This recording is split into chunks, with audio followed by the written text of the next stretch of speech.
Hi guys, this is Sam from Fluid Social, and today I want to talk to you about something really important that not many people think about, and I think this can be something that solves many of the problems that you're experiencing with women. Many of you guys come to me and say that, Sam, I was really good with this girl, I was nice to her, I liked her, I thought she liked me, and she left me for someone else. And other guys say, these girls keep wanting to be in a relationship with me, and when I don't want to be, they leave me as well. They don't want to just have fun like I do. But more specifically, I had a friend come to me the other day, and he said exactly this on the phone. He sent me actually a long voice message on WhatsApp. And he said, Sam, I don't understand women. I thought I understood them, but I don't understand them. I was dating this girl. We had amazing sex. We had amazing chemistry. Everything was awesome. Everything was great. And I remembered stuff about her, and I was nice with her. I bought her a few gifts. Everything was good. Like, I felt like I was doing everything right. And after a while, she just up and left. She just said, I can't do this anymore because I'm starting to fall for you. She said, I'm starting to fall for you. And that was the reason why she left. And he said, it doesn't make any sense. When things were, just simple, just fuck buddies, just sleeping with one another, everything was fine. But as soon as I started being nice with her and, buying her cool things and remembering things about her, that's when she left, because she was starting to like me. What the hell is going on? Why are women so self-destructive? Why would they self-sabotage in this way and throw away something so good? And we had a little conversation about it, and we uncovered some fairly interesting truths about this idea. And the conclusion that we came to, very simply, and I think this is going to be pretty helpful for you guys, is that there are two separate categories that you can fall into with a woman when you're dating, right? Either she sees you as the fun-going, happy-go-lucky fuck buddy and not the boyfriend, or she sees you as a potential boyfriend, husband, long-term partner, and not the happy-go-lucky fuck buddy guy. Now, in order to put yourself in these two categories, it's actually a lot more difficult than we think. It's a lot different to how we consider it. So let's look at it this way. For the first category, for the sort of happy-go-lucky fuck buddy without the emotional connection, this is essentially dependent on your physicality and the words that you say. Physicality and the words you say. What I mean by that is the guy that she sees as the happy-go-lucky guy, sweet talker, says the right things, says cool, sexy things, teases her, plays with her, is physical with her, is very physical early on, makes his intentions clear, makes what he wants clear. She feels with that guy, with that happy-go-lucky guy who's verbally and physically expressive about what he wants, she feels comfortably sleeping with him, fucking with him, without feeling any sense that there is any complications in this relationship. That's why when people talk about the bad boy, who's a dick, why does the bad boy do well when someone who's just a good guy, like a nice guy, doesn't do well? It's not that he's bad, it's that he's honest about what he wants. It's that he's not afraid to just say, I want to have sex with you, right? In not so many words. Obviously, there's a way to say it. There's a way to say it with finesse and with class and with style. But that is why. It's not because he's bad, it's because she feels like she can enter into this relationship, this easy, simple relationship with no strings attached, no judgment, and no fear of having any feelings that she doesn't want to have. The second option, the relationship guy, the guy that she feels is more the relationship type, which was essentially my friend's position, right? He was acting like the relationship guy, but all he wanted was the sleeping with one another.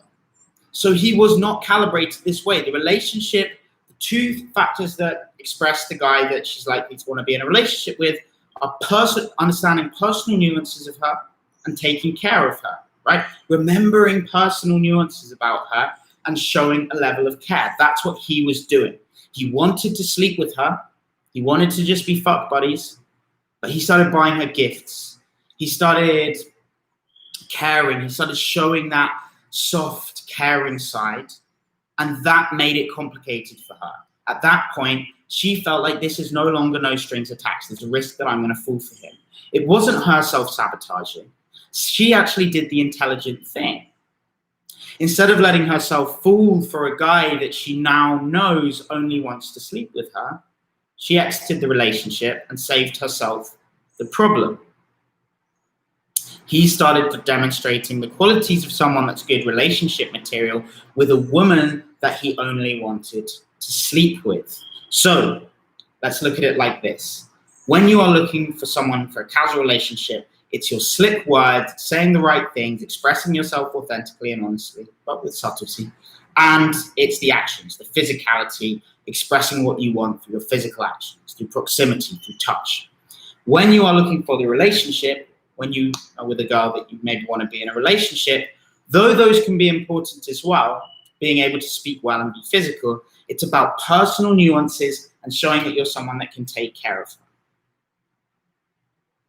If you miscalibrate this, if you want sex but you start buying gifts and expressing ideas and personal nuances and building real sort of connection, but you only want sex, how is she meant to respond? This is complicated for her because there's a risk that she could fall for you. It's not always something that we can decide or choose whether we want to or not.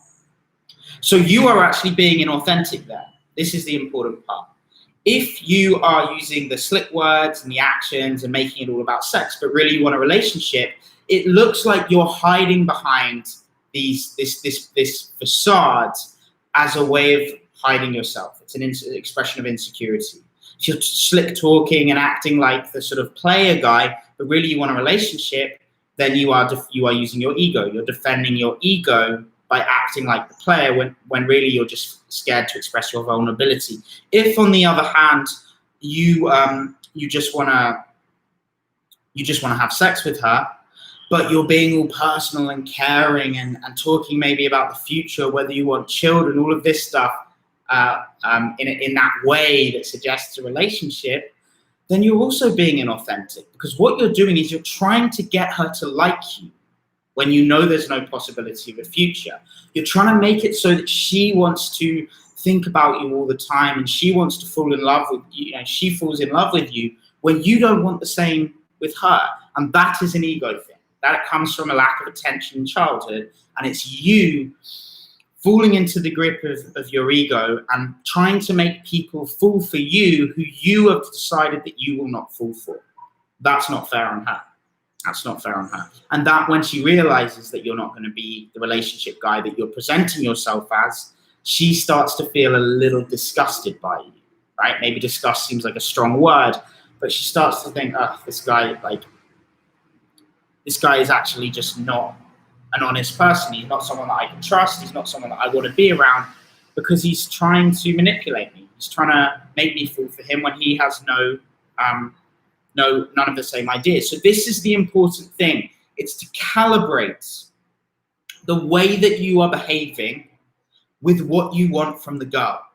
These problems arise when you don't know. When you're like, oh, she's attractive, I like her, I don't feel ready for a relationship, but maybe I could be in a relationship with her, but I don't know. That's when you start miscalibrating. You have to think about it like this. Do I want to just sleep with this girl casually? Do I just want a casual fling relationship with her? If so, I'm not going to say any of the things that are going to suggest that I want more. Or do I actually feel like I want to turn this into something more? At least for the moment, maybe I want to give this a go and see what it would be like to get to know her better and in a more personal way. And if you're doing that, then honestly express care and try and get the personal understanding of her, learn information about her, get that personal connection with her.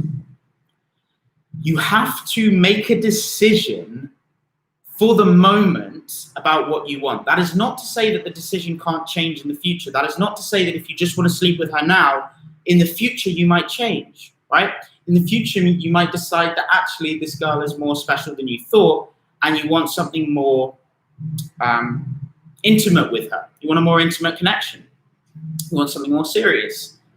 That can change in the future. There's no problem in the future. We're talking about right now, make the decision.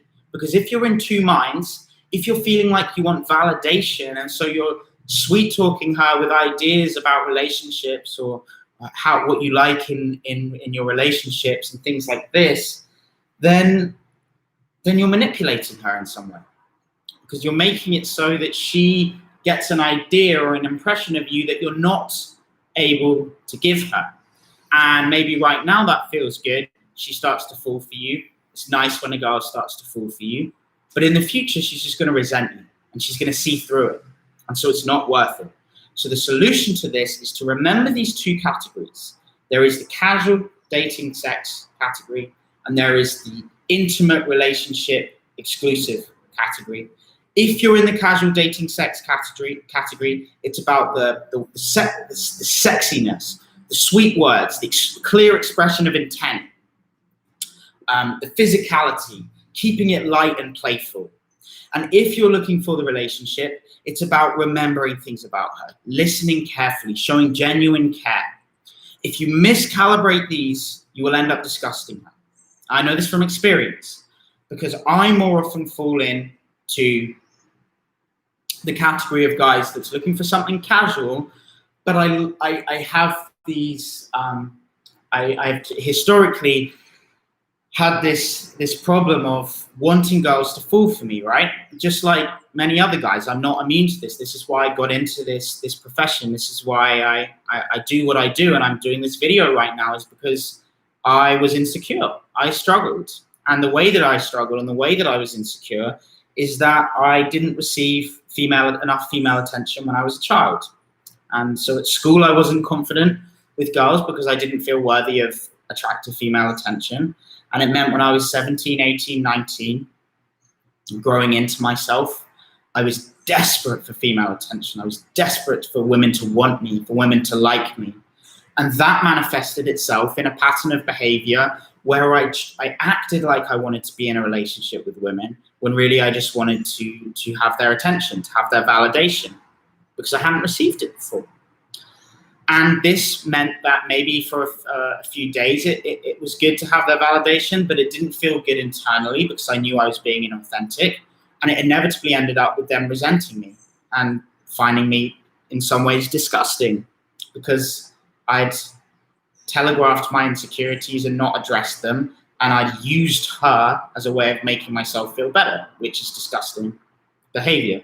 Again, disgusting is a strong word, but it is that, it's revolting. So you have to be honest with yourself about what you want right now with this woman. And you have to put yourself in one of the two categories. There is no middle ground. There is no middle ground. You cannot both be looking for a casual relationship and be expressing yourself as someone who wants something more serious. It won't work. It won't work for you. It won't make you happy. You'll disappoint her, make her miserable. It's a bad idea. Don't do it. I'm going to answer some of the questions. Tell me, I want to start doing pickup again. So start, man. Start, Ben. Go out. Start talking to women. It's as good a time as ever to be doing it. At least it is here in Rio. I know some of my clients are doing it in London and going out in London and getting results. You've got less competition, got a better marketing platform for yourself because less people are doing it. Andy Unlock, hey, greetings, cheers. The exact same thing happened with me. Yeah, this is a common experience. It's happened with me as a pattern. It happened for years because I didn't understand this idea. I didn't understand that you've got to express yourself honestly with what you want and not fall into this trap of fooling yourself into believing that you want something different with women. So yeah, I'm not surprised, Bapa Bidu, that the exact same thing happened with you. I think you're referring to what happened to my friend, where the girl left him when he started being caring and being kind with her. But look, if you presented it as a sexual relationship, or that's what you want and that's what you're saying, but then you're acting like you want to be in an intimate, serious relationship, what do you expect her to do? She's got to protect her own interests. So the right thing for her to do, not the sort of weird, illogical thing, the right thing is to leave you. Because why would she want to fall for someone who there's no chance of anything happening with? It makes no sense. Best places for the first date, so that depends where you are in the world, but I always prefer to do activities on first dates. going out for walks, parks, exercise, even sports, things like that, because pheromones, you get going, you get the adrenaline, you get the physicality. If you're, going for a walk together or a hike together is what I do over here in Rio. Or we go for a swim in the sea, anything where you've got this natural, light, physical connection. It takes the pressure off we're on a date and puts it onto the activity that you're doing. Actually brings the two of you close together because you're both investing in a common experience. So that's it for today, guys. As I said, I'm in Rio right now. Rio's beautiful. Life is great here. Sun's out, sea's blue. Women are beautiful, really beautiful at the moment. It's beautiful women everywhere. I love it here. I did a bit of coaching with a client from Scotland last week. I've got some more clients lined up. New Year and February for Carnival are going to be big ones. January is my big time. So if anyone's thinking of coming out here, come out in early, mid-January. And I'm going to be available. I'm going to be on it. I'm going to be coaching. So I look forward to seeing you guys here. I'll be back in London on March the 1st. I'm booked up the first 2 weekends, but from March onwards, I'll be available for coaching in London. So I look forward to hearing from you guys. Thanks for watching. I hope this idea helped, this compartmentalization of the two notions of the sexual, purely sexual, and the caring and intimate. I think it's a very interesting philosophical idea. So I'll see you guys in the next video. I've got a travel guide for Rio coming out next week, which I'm really excited about. I've put a lot of time and effort into it. So I hope you guys like that. And thanks all for the continuing support. Apologies for being a little distant lately. It's not you, it's me. Love you all. Bye.